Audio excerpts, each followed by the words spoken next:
মুখ্যমন্ত্ৰী ডাঙৰীয়া খৈৰাবাৰীলৈকে আহিব। তাৰ পাছত ভেৰগাঁৱৰ এই স্থানতে তেখেতে সভাত ভাষণ দিব। ইয়াৰ পাছত ননৈ চেৰফাঙতো এখন সভাত তেখেত উপস্থিত থাকিব। বিগত কেইবাদিনো মাননীয় মুখ্যমন্ত্ৰী ডাঙৰীয়াই বিটিআৰত বিভিন্ন সমষ্টিত সভা সমিতি অনুষ্ঠিত কৰিছে, আপোনালোক সকলোৱে দেখিছে। প্ৰত্যেকখন মিটিঙতে আমাৰ কাৰ্যকৰ্তাই হওক, ৰাইজৰে হওক, যথেষ্ট সমাগম আমি দেখিছোঁ। এই সমাগমে আমাক উৎফুল্লিত কৰিছে, আমাৰ মনোবল বৃদ্ধি কৰিছে। আমি ভাবোঁ যে আমি কৰা কামৰ কাৰণে যোৱা 5 বছৰত বা যোৱা 10 বছৰত আমি কৰা কামৰ কাৰণে বিটিআৰ ৰাইজে আমাক আৰু আশীৰ্বাদ দিব। এই অঞ্চলত আমি যথেষ্ট শক্তিশালী ইতিমধ্যেই, আৰু এই আমাৰ যি শক্তিশালী স্থিতি, সেই স্থিতি অৱস্থা বাহাল থাকিব বুলি মই অনুভৱ কৰোঁ।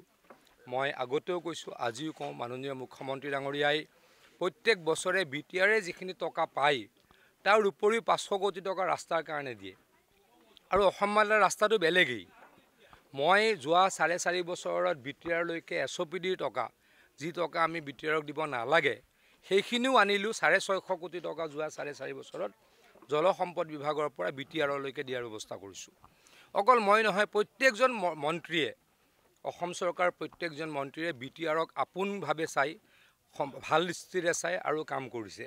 গতিকে এই কামৰ কাৰণে নিশ্চয়কৈ আমাক ৰাইজে সহায় কৰিব। জনসমাগম যথেষ্ট দেখিছোঁ, ইতিমধ্যে কৈছোঁ, মনোবল আৰু বৃদ্ধি হ'ব, আৰু আমি এই নিৰ্বাচনত ভালভাৱেৰে অংশগ্ৰহণ কৰিম আৰু ভাল সংখ্যক চিটত আমি জয়লাভ কৰিম। সৰু সুৰা এনেকুৱা এটা দুটা হ'ব, মই নাভাবোঁ। কোন সংকেত হৈছে, কোন বেছি আগুৱাই আছে, মই নাজানো। আমি বহুতো নিজক শক্তিশালী বুলি ভাবা নাই, কিন্তু যোগ্যভাৱে আমি প্ৰতিদ্বন্দ্বিতা কৰিম আৰু ভাল সংখ্যক চিটত আমি জিকিম, আৰু বিটিআৰৰ আগন্তুক চৰকাৰত আমি সবলভাৱে অংশগ্ৰহণ কৰিম।